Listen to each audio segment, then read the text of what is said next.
Welcome, welcome, welcome. Thank you so very much for joining us for practicing the presence of God. This is our 40-day devotional in which we are getting closer to God, concentrating on spending our time in the presence of God. We are looking at it from a great book written from the letters of Brother Lawrence and looking at the great book, The Practice of the Presence of God. So I'm so thankful that you decided to join me today. My name is Pastor Glenn Bone, and I thank you for joining me. So let's get right into our lesson for today.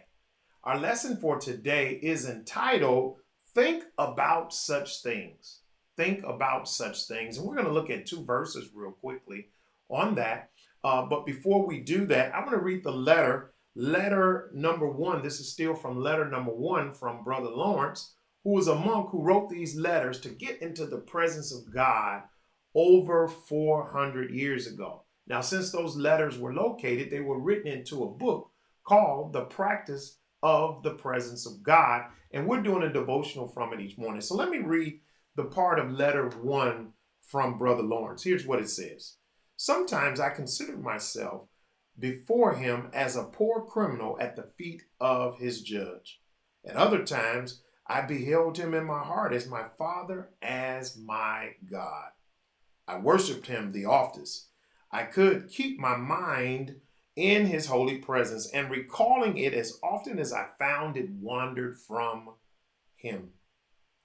I made this my business not only at the appointed times of prayer, but all the time, every hour, every minute, even in the height of my work, I drove from my mind everything that interrupted my thoughts of God.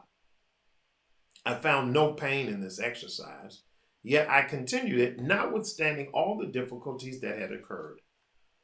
Though I have done it very imperfectly, I have found great advantages by it. Think about small things. So let's look at our two scriptures today. The two scriptures are Isaiah chapter 26, verse 3, and Philippians chapter 4, verse 8. Let's read them. And they're all from the New Living Translation. It says, Isaiah 26 and 3 says, you will keep in perfect peace all who trust in you. Or in some versions, it says, you will keep me in perfect peace, all who keeps their mind stayed on me. So let's read it again. You will keep in perfect peace all who trust in you, all whose thoughts are fixed on you. Let's read Philippians 4 and 8. It says, and now, dear brothers and sisters, one final thing. Fix your thoughts on what is true and honorable and right and pure and lovely and admirable. Think about these things that are excellent and worthy of praise. So our two scriptures, Isaiah 26 and 3 and Philippians 4 and 8. So we're talking about today, think about such things. So here's our thought, our devotional for today. What consumes your mind controls your life. Maybe you want to write that down. Maybe you want to keep that in your thought. Maybe you want to take a dry erase marker and write that on your bathroom mirror. What consumes your mind controls your life. Today, try asking God to free you from anxious thoughts. You know, the Bible teaches us to be anxious for nothing, and to remind you of all of the commendable and good things while keeping your heart fixed on Jesus. Ask the Holy Spirit today to remind you of all of the commendable and good things that are going on as you keep your heart fixed on Jesus. Not just during prayer time, but all day long.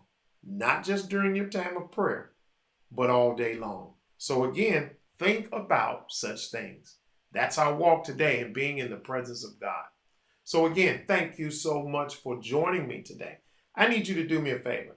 I need you to hit the share button. Now, not because we're looking for likes. We want you to hit the share button because our why for doing what we do online and for even creating an online church is to do one thing, to help people understand who they are and whose they are. Because when I understand who I am and whose I am, the purposes of God becomes clearer in my life, and I can answer the two most important questions that people ask each and every day. That is, why am I here and where do I go when I die? So do me a favor, hit that share button, share it with people and say, hey, listen, we're taking a walk for the next 38 days now on the practice of being in the presence of God. Listen, I thank you so much for joining me today. I want you to remember this one thought. I say it each and every time I'm online, and that is, I love you. There's nothing you can do about it. But remember our thought for today. Think about such things. Why? Because whatever I think about, that's what controls my life. See you tomorrow.